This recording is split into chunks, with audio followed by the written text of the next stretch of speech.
अस्सलाम वालेकुम। यार हमारे पास फोर्थ लेक्चर है चैप्टर नंबर 1 का। यह है thermal decomposition of carbonate and nitrates.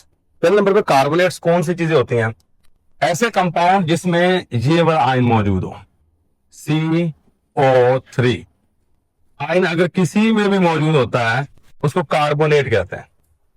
वैसा नाइट्रेट्स, अगर किसी शय में NO3 आयन मौजूद होता है, NO3 आयन मौजूद होता है, उसको नाइट्रेट्स कहते हैं। ठीक है। अब इन दोनों की तकरीबन तकरीबन जो स्ट्रक्चर है ऑलमोस्ट सेम बनती है। मतलब इन तीनों में, दोनों में क्या है जी, दरमियान में नाइट्रोजन होता है और 3 ऑक्सीजन इसके साथ जुड़े होते हैं। एक ऑक्सीजन इस तरह, फिर ऑक्सीजन और फिर ऑक्सीजन। इस शायद ना स्ट्रक्चर आपकी बुक में एक डायग्राम बना के ना उसको साथ में सिर्फ एलैबोरेट किया है कि तकरीबन तकरीबन इसकी स्ट्रक्चर जो है वो इस तरह की होगी। चेक कीजिएगा, यहां पे इस तरह की स्ट्रक्चर बनी होगी। सिर्फ आउटर साइड इसकी बनाई है, अंदर साइड कार्बोनेट की और नाइट्रेट दोनों की ऑलमोस्ट स्ट्रक्चर सेम है। सिर्फ समझाने की आता है। ठीक है। तो आज जो चीज इसमें बेसिकली है वो है थर्मल डिकम्पोजिशन। अब थर्मल पे आ जाओ। तो इसका लफ्जी मतलब होता है हीट, थर्म से निकला है, THERM। थर्म मीन होता है हरारत। अगर आप किसी भी चीज को गर्म करते हैं थर्म का जमर मिलेगा। तो जैसे थर्मोमीटर वर्ड है, therm mean heat, meter mean पैमाइश करने वाला। ठीक है। डीकंपोजिशन को हम कहेंगे तोड़ना। थर्मल डिकम्पोजिशन का मतलब है किसी चीज को गर्म करके उसको उसके कंपोनेंट में तोड़ देना। मतलब आप एक बड़ी चीज लो, एक बड़ी शय लो, आप उसको गर्म करो, हीट करोगे, इसको 2 छोटी चीजों में बदल दो, 2 या 3 में। ठीक है। इसको तोड़ देना है। इस प्रोसेस को कहते हैं थर्मल डिकम्पोजिशन। याद रखिएगा, गर्म करना जरूरी है क्योंकि वर्ड थर्मल इस्तेमाल किया है। अगर किसी भी कंपाउंड को गर्म करके उसको 2 हिस्सों में या 3 हिस्सों में तोड़ दो, इस प्रोसेस को थर्मल डिकम्पोजिशन कहते हैं। इस चैप्टर का नाम याद रखिएगा, ग्रुप नंबर 2 एलिमेंट्स हैं। ठीक है। तो ये थर्मल डिकम्पोजिशन बेसिकली हम पढ़ेंगे ग्रुप नंबर 2 एलिमेंट्स की। अब ग्रुप नंबर 2 एलिमेंट्स में कौन कौन से एलिमेंट है ये हमने ऑलरेडी डिस्कस किए हुए हैं। इसमें हमारे पास जो एलिमेंट्स आ रहे होते हैं इनके नाम लाजमी याद कर लीजिएगा। ब्रीलियम, मैग्नीशियम, कैल्शियम, स्ट्रोंशियम, बैरियम और रेडियम। ठीक है। तो हमारे पास ये वाले कुछ एलिमेंट्स हैं।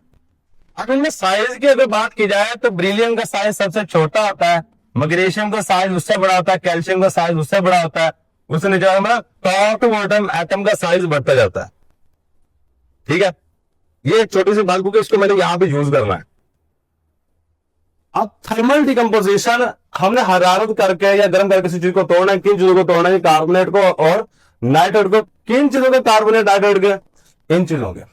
Beryllium carbonate, beryllium nitrate, magnesium carbonate, magnesium nitrate, calcium carbonate, calcium nitrates. ठीक है। इन चीजों के कार्बोनेट्स को हमने तोड़ना है और इसमें हमने कुछ चीजें डिस्कस करनी है। फर्स्ट ऑफ ऑल हम थर्मल डिकम्पोजिशन की डेफिनेशन कर लेते हैं। हेडिंग देंगे थर्मल डिकम्पोजिशन। थर्मल डिकम्पोजिशन कहता है किसी भी शय को गर्म करके उसके पार्ट्स में 2 या 3 पार्ट में तोड़ देना। थर्मल डिकम्पोजिशन, ये इसकी डेफिनेशन है। Decomposition are the reactions। Thermal decomposition ऐसा रिएक्शन है इन विच, जिसमें क्या होता है जी, अ सिंगल, एक सब्सटेंस या कंपाउंड कर लो, अ सिंगल कंपाउंड ब्रेक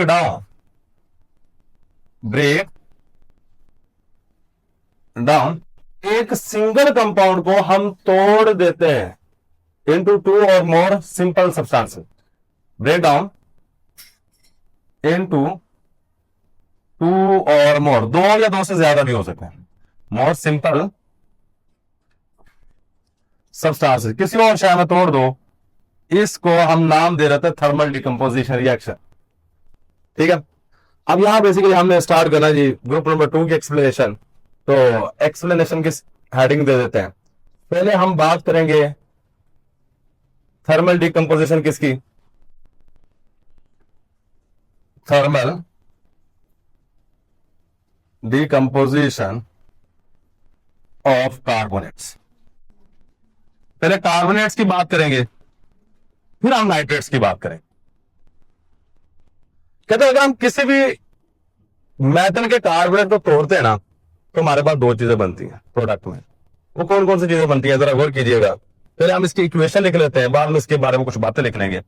फर्ज करो ये हमारे पास मेटल कार्बोनेट है एम, मैं एम लिखूंगा, एम से मुराद है इनमें से किसी भी मेटल को इस एम की जगह पे लिख सकते हैं, ठीक है। आगे कार्बोनेट लिखूंगा CO3, M carbonate, M metal carbonate. अगर मैं इसको गर्म करूंगा, मेटल कार्बोनेट को तोड़ने पे पहले नंबर में हमारे पास बनेगा MO, इसको मेटल ऑक्साइड कहेंगे। और यहां से एक ऑक्सीजन मेटल के साथ लग गया, बाकी बची CO2, कार्बन डाइऑक्साइड गैस यहां से रिलीज होगी। कौन सी गैस रिलीज होगी, कार्बन डाइऑक्साइड गैस यहां से रिलीज हो रही होती है। और यही बात हमने यहां पे लिखनी है, when metal carbonates heated then they produce, तो ये पैदा करते हैं, then they produce metal oxide and carbon dioxide gas. ये मेटल ऑक्साइड को पैदा करेंगे और साथ में कार्बन डाइऑक्साइड गैस को पैदा कर रहे होते हैं, ठीक है। तो ये था जी हमारे पास थर्मल डिकम्पोजिशन ऑफ कार्बोनेट्स। अब आपने इसके हमने बेसिकली देखना है कि इन सारे एलिमेंट में किस एलिमेंट का जो कार्बन वो आसानी से टूट जाते हैं और कौन से कार्बन है जो थर्मली स्टेबल है। स्टेबल का मतलब वो टूटते नहीं इतनी जल्दी, उनको तोड़ने के लिए बड़ा हाई टेम्परेचर चाहिए। तो यहां पे सादा सी बात लिखी हुई है कि जब हम टॉप टू बॉटम आते हैं ना, थर्मल स्टेबिलिटी बढ़ती है। सबसे इंपॉर्टेंट बात है इस लेक्चर की, याद रखिएगा। ये वाली जो बात आप लिखने लगोगे इस चैप्टर की सबसे मोस्ट इंपॉर्टेंट बात है। बाकी कहानी हम इसी बात करके घुमानी है, ठीक है। क्या जी हमारे पास कि थर्मल स्टेबिलिटी जो होती है, थर्मल स्टेबिलिटी मतलब अगर किसी शय को गर्म करें वो टूटे ना, इसको कहते हैं thermal stability. Thermal stability increase, carbon आगे वर्ड लिख लो, thermal stability of carbonate. Carbonates की जो थर्मल स्टेबिलिटी है, thermal stability of carbonates of group 2 element, group 2 element दूसरे ग्रुप के एलिमेंट्स की क्या होती है, इंक्रीज बढ़ जाती है डाउन द ग्रुप। ग्रुप में नीचे गिरा डाउन द ग्रुप। इसका मतलब यह है कि ब्रिलियम कार्बोनेट सबसे आसानी से डिकम्पोज होगा, उससे ज्यादा मुश्किल होगा मैग्नीशियम कार्बोनेट, उससे ज्यादा मुश्किल होगा कैल्शियम कार्बोनेट, सबसे ज्यादा मुश्किल होगा रेडियम कार्बोनेट, ठीक है। तो यही बात हमने यहां पे लिखनी है। अब ये वाली बात है हमारे पास सबसे मोस्ट इंपॉर्टेंट, ठीक है। अब नीचे वाली जो बातें हैं ये इसी बात को जस्टिफाई करने के लिए लिखनी, मतलब इसके एक्सप्लेनेशन समझ लो, किसी बात का हम एक्सप्लेनेशन कर लगे। Beryllium carbonates are less stable and easily decompose, और ये आसानी से easily decompose हो जाते हैं, टूट जाते हैं। easily क्या हो जाता है हमारे पास डिकम्पोज होता है। Magnesium carbonate MgCO3, magnesium carbonate are stable than beryllium carbonate BeCO3। जब मैग्नीशियम का होता है ये इसकी निस्बत स्टेबल है, लेकिन कैल्शियम की निस्बत कम स्टेबल है, बट लेस स्टेबल देन किसकी निस्बत, कैल्शियम कार्बोनेट CaCO3। लेकिन आप इसमें ना दो रिएक्शन लिखे हुए हैं, वो रिएक्शन बेशक आप अपनी मर्जी का कोई भी रिएक्शन बना सकते हैं, कोई मसला नहीं है। ये जनरल इक्वेशन लिखी है, इसको उठाओ वहां पे लिखो, जो मर्जी रिएक्शन बनाओ, आपकी बुक ने मैग्नीशियम का और कैल्शियम का रिएक्शन बनाया हुआ है, हम भी मैग्नीशियम और कैल्शियम का ही रिएक्शन बनाएंगे। एन की जगह पे Mg लिखो, क्या लिख दो, मैग्नीशियम कार्बोनेट, आप इसको कर दो गर्म, ठीक है। फिर एम की जगह पे यहाँ पे मैग्नीशियम ऑक्साइड बन जाएगा प्लस कार्बन डाइऑक्साइड गैस बन जाएगी। ये ऊपर जो ट्राइंगल का साइन है इसको लाजिम बनाना है, इसका बेसिकली मतलब होता है कि हमने गर्म किया है। ये जो साइन है ये हमें हीटिंग के बारे में बता रहा होता है। इसी तरह अगर मैं मैग्नीशियम या कैल्शियम लगाऊं, कैल्शियम कार्बोनेट, इसको भी गर्म करूं तो हमारे पास कैल्शियम ऑक्साइड बनेगा, साथ में कार्बन डाइऑक्साइड गैस बन जाएगी, ठीक है। अब ऐसा क्यों है कि जो स्टेबिलिटी है डाउन द ग्रुप बढ़ती है। देखो कहता है जो सबसे टॉप के ऊपर होता है ना ब्रिलियम, ये फर्ज कर लो ब्रिलियम है, इसका साइज छोटा होता है, और जो नीचे वाला होता है मेटल आयन, फिर ये फर्ज कर लो हमारे पास बैरियम है Ba, और आप गूगल यहाँ पे Mg और दूसरा बना लो, कोई मसला नहीं, आप जो मर्जी बना लो। जो बात समझने वाली है, ये वाली डायग्राम इसके साथ जुड़ी हुई है, ठीक है। ये वाली डायग्राम इस तरह करके साथ जुड़ी है। कहता है ये जो है ना यहाँ पे ये एक दूसरे के साथ जुड़े हुए हैं, और सेम एक और डायग्राम यहाँ पे सेम इसी तरह की साथ में। कहते इसका साइज छोटा होने की वजह से, इसका साइज इसके ऊपर +2 चार्ज है, इसके +2 चार्ज है, ये साथ में कार्बोनेट जुड़ा हुआ है। कहते इसका साइज छोटा होने की वजह से ये इसको पोलराइज ज्यादा कर देता है, मतलब ये इसको ज्यादा डिस्टॉर्ट करेगा, मतलब इसकी शेप चेंज कर देगा। आप गोल करोगे ना, जिसमें एक डायग्राम बनी है, इसमें इस तरह एक डॉटेड लाइन लगाई है, तो इसमें भी डॉटेड लाइन लगाई है, लेकिन ये वाली डॉटेड लाइन जो मेन लाइन है उससे थोड़ी दूर दूर है। इसमें जो डॉटेड लाइन लगाई होंगी वो इस लाइन के बिल्कुल पास पास है, इस तरह ज्यादा दूर नहीं। इसका मतलब यह है कि इसका साइज छोटा होने की वजह से इसने इस कार्बोनेट आयन को ज्यादा डिस्टॉर्ट कर दिया, इसकी शक्ल को ज्यादा बिगाड़ दिया है, और इस वजह से यह बॉन्ड कमजोर हो जाता है और यह आसानी से टूट जाता है। इस मेटल आयन का साइज बड़ा होने की वजह से ये इसको सही तरीके से डिस्टॉर्ट नहीं कर सकता, ठीक है, क्योंकि इसका छोटा साइज होने की वजह से चार्ज इसके ऊपर ज्यादा है, ये इसके ऊपर ज्यादा इफेक्ट करता है, जबकि यहाँ पे साइज बड़ा है ये इसको कम इफेक्ट करता है, इसी वजह से ये ज्यादा स्टेबल है और ये बॉन्ड ज्यादा मजबूत होगा। ये रीजन इसकी बताई हुई है, ठीक है। और यही बात हम यहां पर लिखने वाले हैं, क्या कि हमारे पास द साइज ऑफ, अगर हम मैग्नीशियम और बैरियम लिया हो तो मैग्नीशियम बैरियम के हवाले से लिखेंगे, ठीक है। अब बेशक इसको इसके लिहाज से लिख लो, ब्रिलियम और बैरियम के लिहाज से लिख लो, इससे कोई फर्क नहीं पड़ेगा, मैं पहले बता रहा हूं। लेकिन बातें जो लिखनी है ऊपर वाले के लिहाज से, ऊपर वाले का साइज छोटा है, वो कार्बन आयन को इजीली डिस्टोर कर देता है, जिसमें बॉन्ड कमजोर होता है, इजीली डिकम्पोज हो जाता है। द साइज ऑफ, तो ब्रिलियम कर लेते हैं यहां पे, beryllium +2 ion is smallest, small, so it easily distorted, और या फिर पोलराइज्ड वर्ड भी इस्तेमाल, polarised carbonate ion, carbonate ion which make, जो बना देता है, विच मेक बॉन्ड वीकर, जो बॉन्ड को कमजोर बना देगा, मतलब इसका साइज छोटा होने की वजह इसको ज्यादा डिस्टोर्टेड करेगा, पोलराइज करेगा, जिसकी वजह ये बॉन्ड कमजोर हो जाएगा, and easily break, and easily break, ये आसानी से टूट जाएगा। अब मुझे जो बात लिखनी है, इसमें आप ब्रिलियम की जगह क्या कर लोगे, बैरियम कर लो, क्योंकि बैरियम है नीचे, बैरियम का साइज है बड़ा, ठीक है। और ये बात लिखेंगे, the size of barium is, the size of Ba+2 ion is very large, ये इसकी निस्बत लार्ज होता है, एंड इट डज नॉट, ये नहीं कर सकता पोलराइज्ड, ये साथ वाले को पोलराइज नहीं कर सकता, विच मेक, जो बना देता है बॉन्ड स्ट्रॉन्गर, जो इसके बॉन्ड को स्ट्रॉन्गर बना देगा, and not easily break, not easily break, और इस बॉन्ड को तो आसानी से नहीं तोड़ सकते, बहुत ज्यादा हीट दोगे तो टूट जाएगा। ये बेसिकली इसकी रीजन है जो आपकी बुक के अंदर लिखी हुई है, साइज का फर्क है।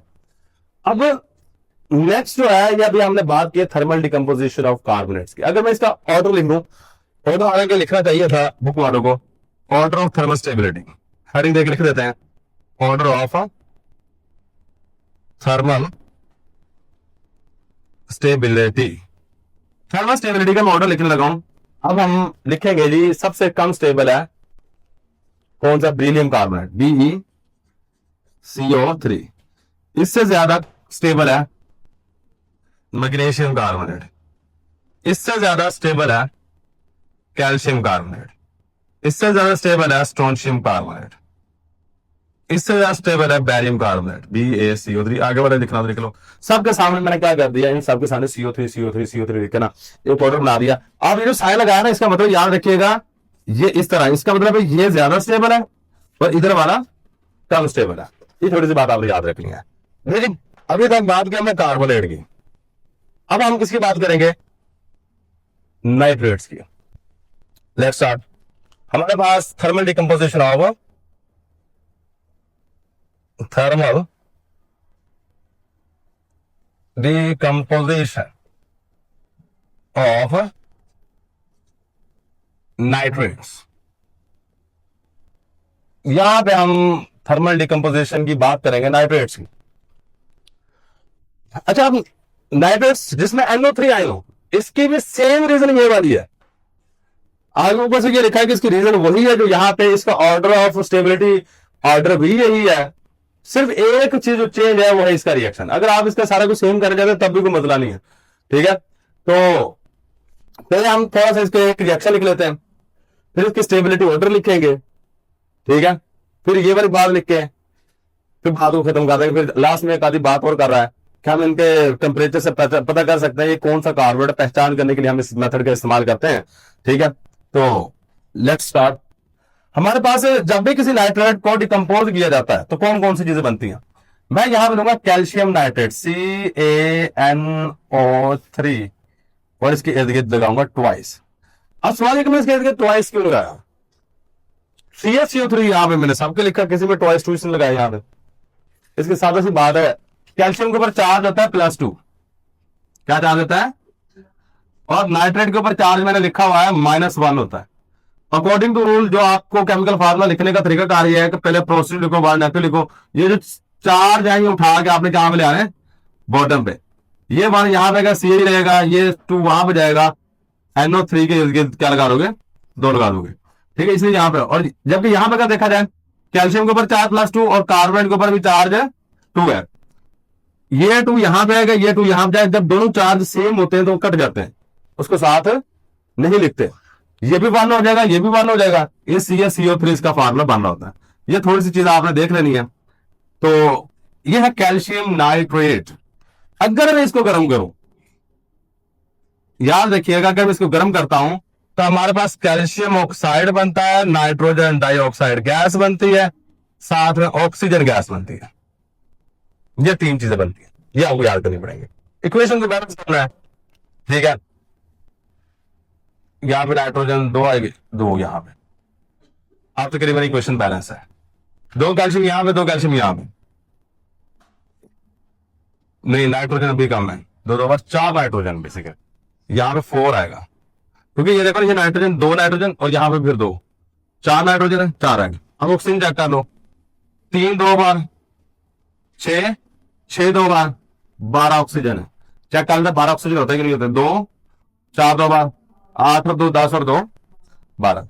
अच्छा, तो इसका भी जनरल बनाना चाहते हैं, जनरल इक्वेशन बुक में बनी नहीं लेकिन बना सकते हैं। वो कैसे, आप Ca की जगह क्या लिख दो, M लिख दो। आप Ca की जगह Mg भी लिख सकते हो। मसलन मैं एक और इक्वेशन बनाना चाहता हूं, इसकी क्या करूंगा, Ca की जगह पे मैं लिखूंगा MgNO3 ट्वाइस, आगे गर्म किया 2MgO + 4NO2 nitrogen dioxide gas और साथ में ऑक्सीजन। आप Mg की पसंद नहीं है, आप स्ट्रोंशियम भी बना लो, किसी की बना सकते हैं, ठीक है। तो अब यही बात हम यहां पे लिखें, जब नाइट्रेट्स को हम डिकम्पोज करते हैं तो हमारे पास एक मेटल ऑक्साइड बनता है, नाइट्रोजन डाइऑक्साइड गैस बनती है और साथ में कौन सी गैस बनती है, ऑक्सीजन गैस बनती है। यही बात हम यहां पे लिखेंगे, when nitrates of group 2 elements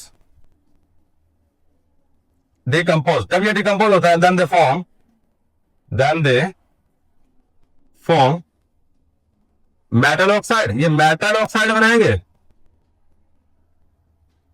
nitrogen dioxide gas बनाएंगे एंड ऑक्सीजन गैस. ले ये वाली चीजें बनेंगी. अब इनकी स्टेबिलिटी की बात कर लेते हैं.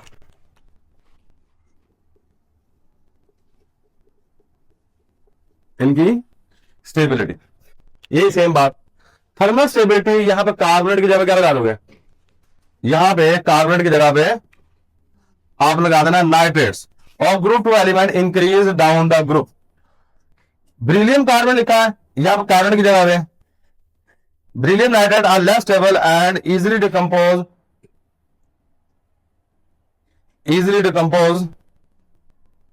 हाँ भैया मैग्नीशियम कार्बोनेट और stable than beryllium carbon less stable. चलिए इसकी बात यहां पे लिख लेते हैं सारी की सारी. पहले नंबर पे जी वही बातें मैं लिखता हूं, चलो एक ही दफा याद करोगे. थर्मल स्टेबिलिटी ऑफ नाइट्रेट्स किसकी, of group 2 element, of group 2 elements. Group 2 elements के जो नाइट्रेट्स की स्टेबिलिटी है ये क्या होती है, increase down the group. Increase down the group. The reason is same. The reason is same as carbonate of group 2 elements. जो ही reason group 2 elements के कार्बोनेट की है वही सेम रीजन इसकी है. मतलब अगर लिखना चाहे तो कोई मसला, यहां से उठाओ सारा कॉपी पेस्ट कर दो वहां पे, कोई मसला नहीं है. ठीक है. साइज का फर्क है, मैंने बताया दोनों की शेप NO3 नाइट्रोजन के साथ 3 ऑक्सीजन, यहाँ पर कार्बन के साथ 3 ऑक्सीजन, दोनों की शेप सेम है. उठा कर दे कोई मसला नहीं है. ठीक है. तो ये था हमारे पास नाइट्रेट का. लास्ट में एक नोट की फॉर्म में बात लिख देता हूं. आपकी बुक में एक टेबल सा बना हुआ है, उस टेबल में साथ में एनर्जी बताई हुई है कि कितनी एनर्जी चाहिए किसी भी कंपाउंड के नाइट्रेट्स या कार्बन को तोड़ने के लिए. अब हर एलिमेंट के जो कार्बन या नाइट्रेट है ना उसको तोड़ने के लिए अलग एनर्जी चाहिए. कहते हैं यही तरीके का फर्ज करो, मैं फर्स्ट पोल लिख रहा हूं. इसके कार्बन को तोड़ने के लिए 100 जूल चाहिए, इसको 200 जूल चाहिए, इसको 300 जूल चाहिए, 400 चाहिए, इसको 500 चाहिए, इसको 600 चाहिए. कहते हैं हम ना अगर फर्क करेंगे से किसी भी एलिमेंट का कार्बोनेट या नाइट्रेट दे दिया जाए, इनका मैक्सिमम का कार्बोनेट ज्यादा क्यों व्हाइट कलर के होते हैं. आप देख कर पहचान कैसे ये किस एलिमेंट का कार्बोनेट है. कहते आपको ला के दे दिया, कहते आप पता करके किस एलिमेंट का कार्बोनेट है. कहते आप इसको गर्म करो, गर्म करेंगे टूटेगा. आप देखो टूटा किस टेम्परेचर पे, वही टेम्परेचर बेसिकली आपको इंफॉर्मेशन देगा ये एलिमेंट कौन सा है. ठीक है. फर्ज करोगे वो 400 जूल पे वो टूट गया, हम कहेंगे वो स्ट्रोंशियम है, स्ट्रोंशियम का कार्बोनेट था. मतलब इनके किस टेम्परेचर पे ये कार्बोनेट डिकम्पोज होते हैं, इसी चीज को यूज करके हम इनके आइडेंटिफिकेशन भी कर सकते हैं.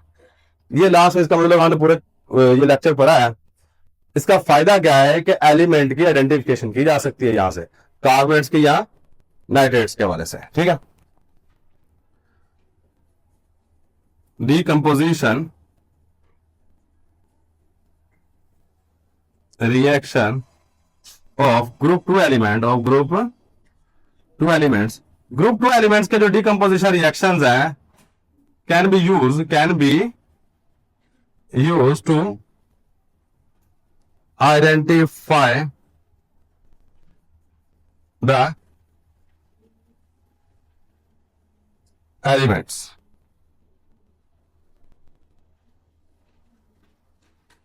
Decomposition reaction of group 2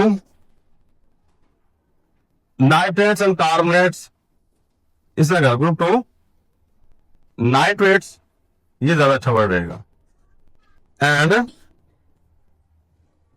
carbonates, ये सही है. Can be use to identify the elements. ठीक है. ये एक छोटी सी बात है जो लास्ट में आप याद रखें, एक टेबल सा बना हुआ याद कर सकते हैं वैल्यू वगैरह. पेपर में नहीं आती, लेकिन अगर फर्ज करो thermal decomposition of carbon nitrate और ग्रुप नंबर 2 एलिमेंट, अगर लॉन्ग क्वेश्चन भी आ जाए तो पूरे का पूरा लॉन्ग क्वेश्चन आपके पास मौजूद है। लेकिन शॉर्ट क्वेश्चन में अगर कंसेप्टिव शॉर्ट क्वेश्चन पूछा तो वो ये वाली चीज पूछ सकता है। क्या इसमें कंसेप्टिव शॉर्ट क्वेश्चन आएगा किस तरह, मैं पहले बता दूं। कंसेप्टिव शॉर्ट क्वेश्चन आ सकता है। शॉर्ट क्वेश्चन कुछ इस तरीके से पूछेगा, why thermal stability of carbonate, या बेसिकली नाइट्रेट लिख सकता है, increase down the group of group 2 element, group of 2 elements. Group of elements के जो कार्बोनेट्स हैं या नाइट्रेट्स हैं, इनके थर्मल स्टेबिलिटी नीचे की तरफ क्यों बढ़ती है? ठीक है, इसकी मेन रीजन इनका साइज, यहां से लेके यहां तक आप लिख लो तो आपको आसानी से मतलब इसके नंबर मिल जाएंगे। ये बेसिकली आज हमारे पास लेक्चर थर्मल डिकम्पोजिशन की डेफिनेशन पूछी जा सकती है। अल्लाह हाफिज।